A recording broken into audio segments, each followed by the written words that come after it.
Hi, and happy Thrifty Thursday, everyone. This is Meg at Chasing Retro, and today I have a thrift haul of actually all books and magazines. The first little stack is from my favorite thrift store of all time that's pretty near my house, and the second small stack is from a new to me thrift store that is about 30 minutes away. My husband and I had to run over to that area anyway, so I just decided to run in and see what they had. The first thing, you will know what these are when you see them. I was just looking at my book stash and telling my husband that I needed some more Reader's Digest. I'm down to 3 unused Reader's Digest. So I found 4 more. The thrift store actually probably had about 15 or 20, but I only picked 4 of them that had the covers that I especially love the color and the pattern of. So these are mainly from the late 60s, early 70s, I think. And all of their hardback books at the store are $1. So can't beat that price at all. And then I got this adorable, adorable little Hallmark gift book. Unfortunately, it's sort of torn away, so I don't know that I'll be able to use the cover as it is. I can definitely alter the cover. But what I mainly got it for was what was inside. Is that not the cutest paper, the end pages you've ever seen? The pages are very yellowed and aged, but that's fine. I thought the pages would be cute to use as they are. You know, take them. These books are pretty easy to disassemble. You just cut the string in the middle of the signature, and then they'll lift right out. Or I can cut around them. They're pretty much index card or postcard size. So you could easily make journaling cards out of them. But the pictures are so sweet. 1967. I'll just flip through really fast so you can see them.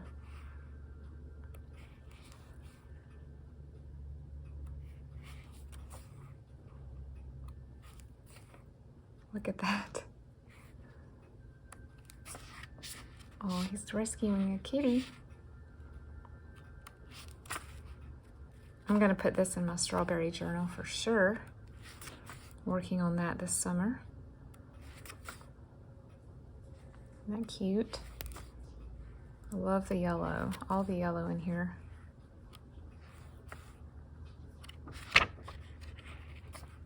This is probably one of my favorite pictures in the whole book. Oh, I need to put this in my rain journal. I just realized that. Wow. Yeah, I need to disassemble this book today.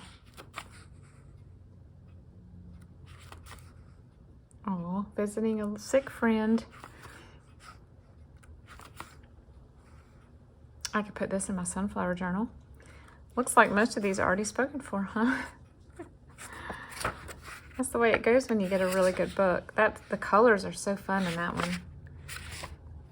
And there's so much extra space on the top of these pages that are perfect for journaling on. So, yay for that. I got this. I have never seen anything like this before. The cover, the dust jacket's super dirty, but the book itself is in great shape. It's fabric covered, but it is basically only pictures. Edwardian, just people in the, costume of the time. I thought they would be cool used as a whole and then folded in, or you can just use one page and fold it in half. But no words, just pictures. Beautiful, huh? Looks like color pencil maybe. Color pencil with watercolor. I love the little bathing changing carts.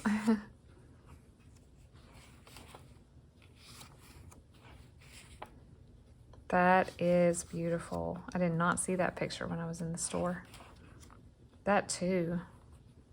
I wonder where this was published. I wonder if this is America or UK. I'll have to look. That looks like Downton Abbey. Wow.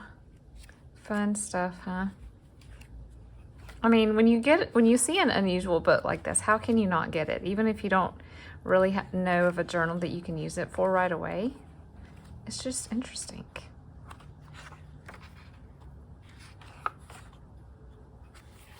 Let's see here. There's a British flag. Doesn't say. I don't know who John Goodall is. Yeah, I don't know. Oh, printed in Great Britain. So yeah, so neat. Okay, that's a fun one. Okay, this book is just one of those souvenir guidebooks that you would get if you travel to Savannah, but as you can see, it's very old. And you can tell by the phone number too. But Savannah is one of our family's favorite places to explore. And so in here are all kinds of really neat vintage ads. History of the houses and the churches and the fountains. And then, let's see, did it have a publication date? No. I'm guessing 50s, maybe early 60s, but I could be wrong. Look at the little anthropomorphic power line, guys. And then here in the back, glued in, is this super awesome map. Look at this.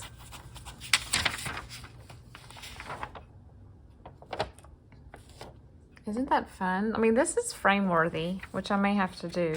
Like I said, we love Savannah. One of the most interesting things we did, we got to go inside the, I don't know if it's on this map or not.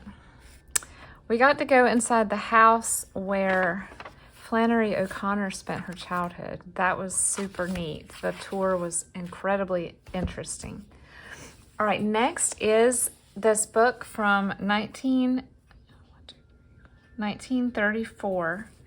The Story of Jesus. It's not really a book. I mean, I guess it's considered a paperback. It's more like a leaflet, but it has, the pictures are somewhat printed. They're a little wonky. They look kind of double. You know how sometimes that happens?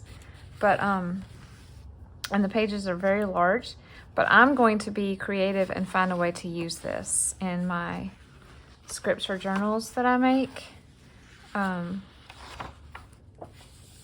How can you leave this there? You just can't. And in fact, when I came back up to the register, all the ladies that were working there, plus 2 ladies that were shopping there, were like digging through the bag that I had started and picking up these books and just remarking about how old they were. And this book is older than me. This book is older than my mother. And it was so great. They were so tickled that, that I wanted to take them home. This is a cloth book, which, you know, babies could play with and they couldn't rip it up. And if they wanted to chew on it, they could. This is copyright 1948. And I just love it. You can use these as pages in a junk journal easy as you can using a piece of fabric or a handkerchief as a page. So, and I just love the title, Fuzzy Friends. The colors are fun. They're just, it's simple. This is probably my favorite. Isn't that cute? So yeah, I love it. And whoever had these wrote happy on the front of both of these. I don't know if I'll be able to get that off, but I wonder why they wrote that. Equally as old is this one. This is a big little golden book, The 3 Little Kittens.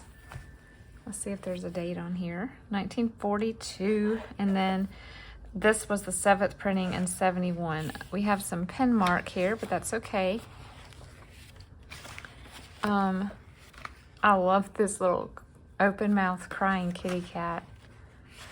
I have an affection for black cats. My favorite cat growing up was black and white, and I have a solid black cat now. And did you know that black cats are the most unadoptable cats in animal shelters? And that makes me sad. But whenever I see one, I would like to adopt it. I think they're so cute. Look at that. And There was another cute cat picture with the black cat, I think. Or maybe I'm thinking of this one with his little mouth open. He's trying to say something. I love how it says Uncle Tom. Yeah, so large little golden book. I've never made anything from the big little golden books, but I've seen people do it, and it's fun. It's really cool. That is, I mean, it's thin enough that I can tuck it away and it can be a sometime project. The last book they had here at this store was from my growing up years. So the Rose Petal Place, I guess it was sort of a competitor to Strawberry Shortcake and Rainbow Bright and all those other friends. It says Parker Brothers. So I think it was originally a game, and then they ended up making a set of books about her. I had a Rose Petal Place lunchbox with her on it, and I was so stoked that I had a Rose Petal Place lunchbox. It was when I was in 2nd grade. But yeah, they're just girls that are flowers is what they are. Kind of like Strawberry Shortcake and her friends were foods. So I got this for my 80s themed journals that I like to make occasionally. I make more of those to give away versus sell because it's just 80s ephemera is so pricey. If you can find it at a thrift store, you're lucky, because if you want to get stuff off eBay and Etsy, the value has held, and even more, you probably would spend more on an 80s journal than a 30s journal, honestly. So a lot of times I'll make those with just images that I find online and print off, which means I have to give it away, but it's still fun to do. All right, the next stack is from the New to Me thrift store, and this was sort of a random thrift store. It was mostly non-paper items, but there was a room called the Man Cave, and that's where I found most of this stuff. The Man Cave had the oldest stuff. A lot of the stuff in the rest of the store was not very old. But I found this beautiful songbook, Songs for Juniors. Let's see, I can't remember if I had a date. The Broadman Press, which is who makes the Baptist hymnals. I just sold 2 Baptist hymnals in my shop. They went fast. I'm going to keep my eye out for more. I'm always seeing them at yard sales and estate sales. So next time I see one, I'll grab it, put it in my shop. Songs for Juniors, Broadman Press. And then in here, isn't this awesome when this happens? There's some ephemera tucked in here. A young girl named Myra had a little recipe book that she must have made at school or church with cookie recipes. And these are run off on a mimeograph machine. Do y'all know what that is? My dad's church that he was pastor of had a mimeograph machine, and I used to help my mom print the bulletins with it, and I can still remember the smell. And the paper would come out really hot, and it would have that smell of the purple ink. Look, it is seriously just crumbling away. And then these are just songs that would be sung by, I guess, children's choirs. Did I see the date? Did I read it and forget? 53. Yeah. Love it, love it. I thought there was something else tucked in the back here. Maybe I took it out. I think there was, and I took it out. It was just another little piece of ephemera. Looks like on this she wrote A flat. That song has 4 flats. Yikes. Okay. Next is Family Circle, 1967. Y'all, this is something that I don't run across very often at thrift shops, to say the least. It's in rough shape. It looks like it's been chewed on, but it's awesome. Just for the ads alone. I don't know how much she charged me for all of these individually. When I got to the register, she said, just take all of them for $4. And I was like, okay. Sounds great to me. There's Dennis the Menace. I love this. Have y'all ever noticed in old magazines how many ads there are for headache medicine? I don't know if people had headaches more back then or what, but I feel like every other page in some of my magazines are for Anacin, Bufferin, aspirin.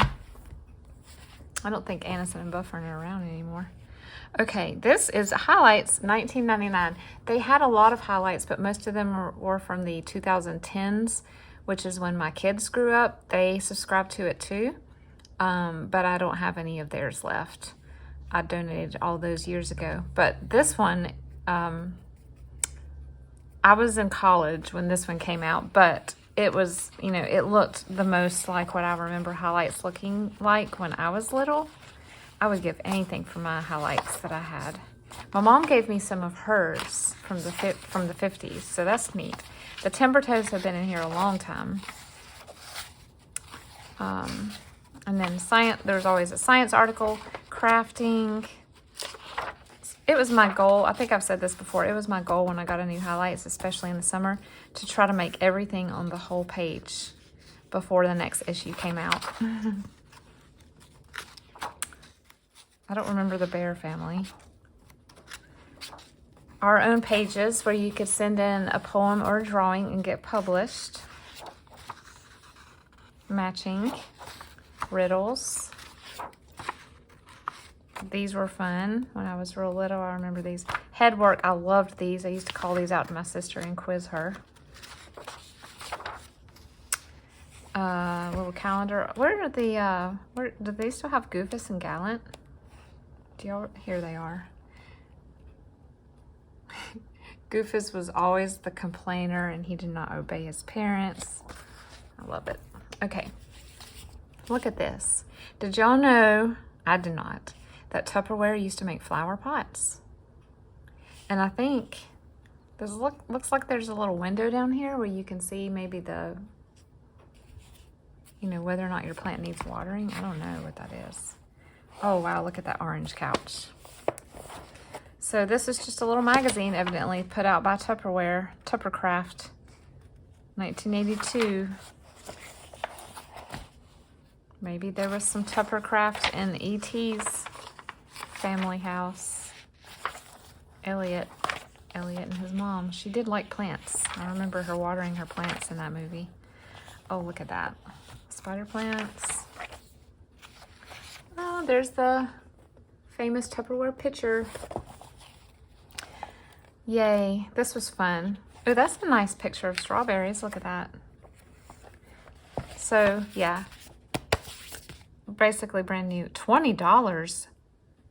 What in the world? I did not pay $20. I paid like 75 cents. And then here is a book. It says it was put out by World Book in 1987, but it looks kind of like those the little mail order things you could get. Sweet pickles. I did not get sweet pickles, but I had friends that did. But these, I thought I might take the rings off of this binder and separate these cards and just tuck them into journals because there's plenty of space to do stuff around the images. And it's just cute. It's just a little novelty item that's fun to add to your stash to throw inside a journal. And last but not least is a cookbook, which unfortunately I don't know what it is because the cover is gone and the back cover is 90% gone. Handwriting throughout. Here's all the contributing couples that were at this, I'm assuming, church that put recipes in here. And these are beautiful. And then on the back, there's some pretty sweet vintage ads. This evidently was in Youngstown, Ohio. I don't know anything about that area. Is that Amish country? A lot of the last names are very German, Slavic, Polish. So I'm curious about, I need to do some research on Youngstown, Ohio now. But honestly, I looked through this last night and I was like, some of these actually, I may have to try. Here is a Jewish cherry cake handwritten in. So of course I'm going to have to try this. If it was important enough to be handwritten into this book, then it must have been yummy. I love this one right here. Coconut strawberries. I like how they used to spell coconut. And she said made 6 dozen for Patty's graduation, 73, or maybe it was 93. But judging how old this is, I'm guessing 73. Yeah. Isn't that fun? So that was my estate sale haul from 2 thrift stores. I keep saying I don't need any more books, but I mean, I need to just stop going to thrift stores if I'm not going to bring home more books, because sometimes I can't leave that there. I just cannot. Who else is going to want this? Only another junk journaler, right? Or an antique dealer. But I enjoy just looking through old stuff all the time, and it's something my husband and I do for fun together on the weekends, and I love exploring new stores that I've never been to. And all the proceeds for this second store that I showed you goes to an animal rescue group, so that was also neat. They had a really fun pet section. If you would like to join in to Thrifty Thursday, use that hashtag and then link back to Sheree at Turquoise Dreaming. I will link her channel in my description box, and you can show us what you have thrifted for your junk journals or just for your home or clothes to wear or whatever. And I appreciate you watching as always, and I'll talk to you in the next video. Bye.